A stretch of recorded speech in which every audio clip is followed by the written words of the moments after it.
Sutradara A Silent Voice, movie anime yang cukup disukai oleh banyak orang, mengeluarkan movie anime terbarunya. Gimana filmnya? Kita bahas.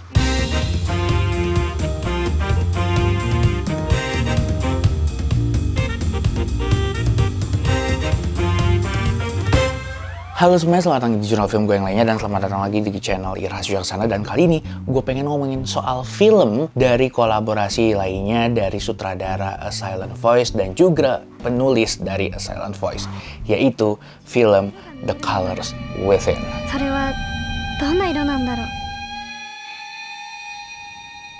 Oke, jadi film ini dia diproduksi bersama dengan studio Sainsaru. Yang kalau kalian nggak tahu, Sainsaru ini adalah studio di balik film Look Back yang udah kita bahas belakangan waktu itu, dan juga anime yang belakangan lagi tayang. Anime yang episode 7-nya cukup fenomenal, yaitu Dandadan. Oke, jadi di sini gue memasang beberapa ekspektasi. Yang pertama dari segi ceritanya, karena ini dibawakan oleh orang yang pernah bekerja di balik A Silent Voice dan juga studionya itu berada di balik Look Back dan juga Dandadan, sehingga gue mengekspektasikan ya secara cerita itu bisa emosional dan secara visual itu bisa fascinating dan menarik perhatian gue.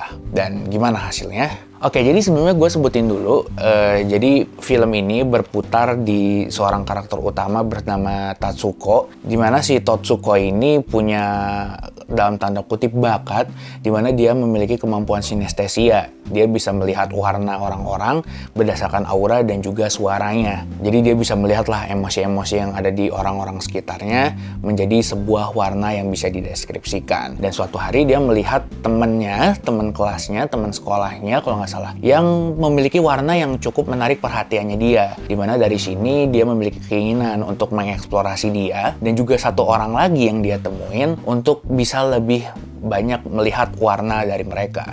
Jadi di sini dia berusaha gimana caranya biar bisa membantu perasaan dua orang ini dan juga melakukan hal-hal tertentu untuk bisa melihat warna itu lebih jauh lagi. Dan di sini kalau kalian lihat dari ya promosinya, apa yang mereka lakukan adalah ya ngeband. Oke, jadi gue bisa bilang sebenarnya kesamaan dari premis film ini dan juga film Silent Voice, yang anggap aja lah gue jadiin parameter karena gue juga nggak banyak nonton karya si sutradaranya. Mereka ini sama-sama mempunyai satu kesamaan, yaitu tentang perspektif dan juga sudut pandang. Kalau di film pertama itu karena landasan konflik bully yang menyebabkan trauma, dan di situ benar-benar mengeksplorasi sudut pandang trauma dan juga rasa bersalah. Sedangkan kalau di sini ini ya lebih simpel tentang sudut pandang yang digambarkan dalam sudut pandang seorang yang mengalami sinestesia yang digambarkan secara puitis. Nah, tapi menurut gue secara story sebenarnya movie ini punya konflik yang gak sebold A Silent Voice. Kalau kita lihat Silent Voice, konflik yang dibangun, tujuannya dan juga masalah yang timbul itu benar-benar kontras dan terlihat jelas. Dan kita bisa merasakan lah adanya urgensi yang benar-benar penting di film pertama itu. Apalagi itu kan mengangkat soal topik bully gitu. Jadi ada rasa satisfying tertentu lah ketika konflik itu dimulai dan juga selesai. Nah, konflik yang agak kurang bold ini mungkin bisa gue lihat sebagai hasil dari memang film ini yang berusaha mengeksplorasi nilai-nilai religius Katolik. Karena ya karakter di sini merupakan karakter gadis dari sebuah sekolah perempuan Katolik, dan banyak banget lah nilai-nilai Katolik yang di sini berusaha disampaikan dengan cara yang puitis dan juga sentimental gitu. Jadi identik lah dengan himne, menghentikan cipta, dan yang semacam itulah.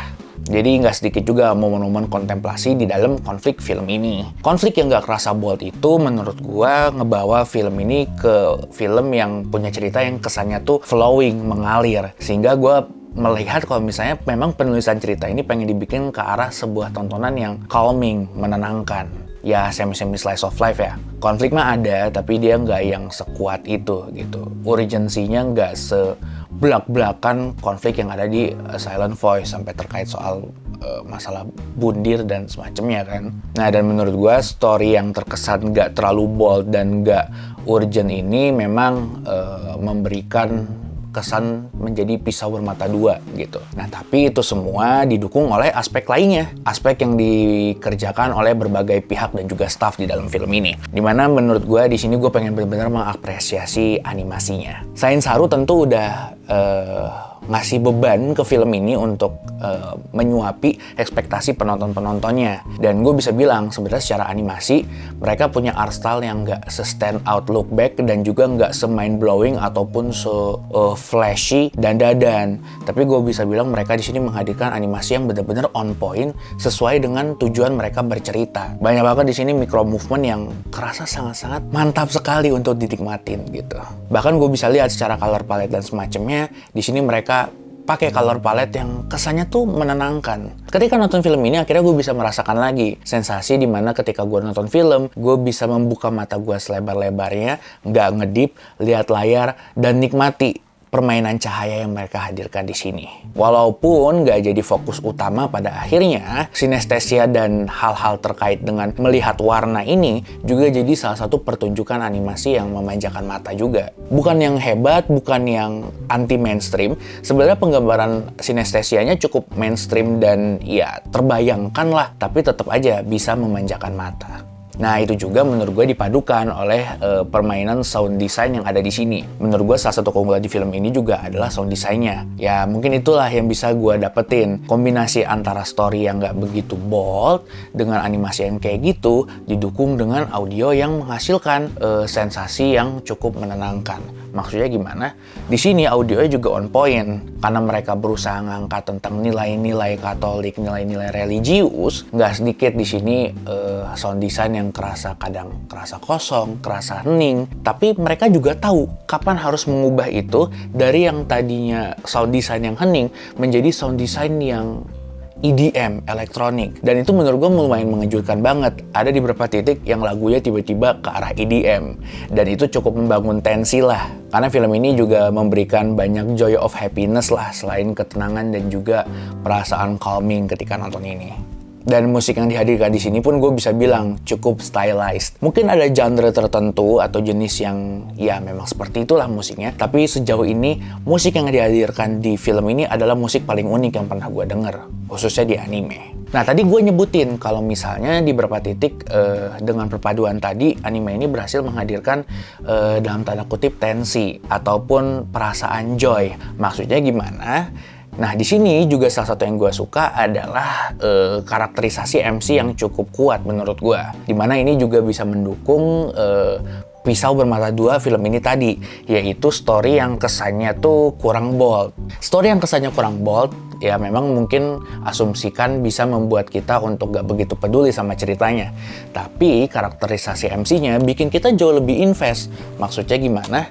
Di sini mereka ngegambarin kalau si Totsuka ini adalah karakter yang dia adalah karakter yang goofy, ceroboh, banyak banget micro expressionnya yang lucu gitu, dan itu menegaskan kalau dia adalah orang yang lumayan goofy, dan itu semua membuat kita jadi peduli, khususnya ketika dia memiliki keinginan untuk menjadi dalam tanda kutip people pleaser. Nah, karakterisasi dia yang terkagum-kagum melihat warna orang lain itu bisa memberikan alasan yang kuat ke kita untuk peduli ke karakter Totsuko ini dan ingin mengikuti dia untuk menjadi seorang people pleaser ke orang-orang sekitarnya. Ya, intinya kalau mau disingkat, sebenarnya film ini bukanlah film emosional yang menguras air mata dengan perasaan yang bergejolak-gejolak, tapi justru sebaliknya film ini menghadirkan sebuah slice of life dengan drama ringan yang pembawaannya itu cukup menenangkan dan membuat kita memiliki ruang untuk berkontemplasi, dan itu dihadirkan dengan kualitas production value yang satisfying, animasi yang smooth dengan micro movement yang detail, dan juga scoring yang menurut gue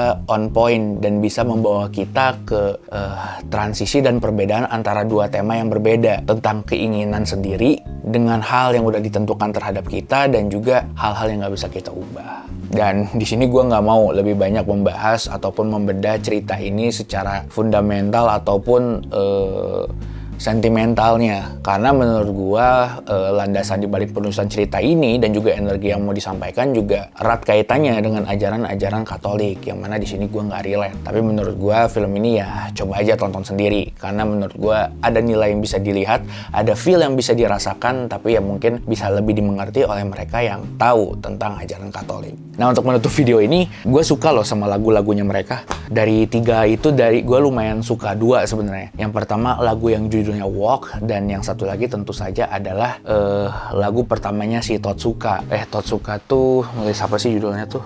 Ini judul lagunya tuh Amen I'm Going Somewhere.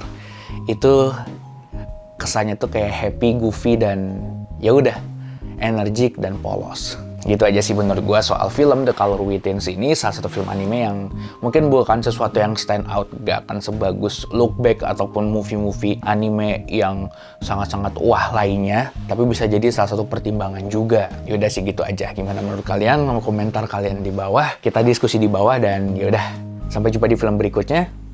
Dan seperti biasa di channel gue, Sebagai Racun.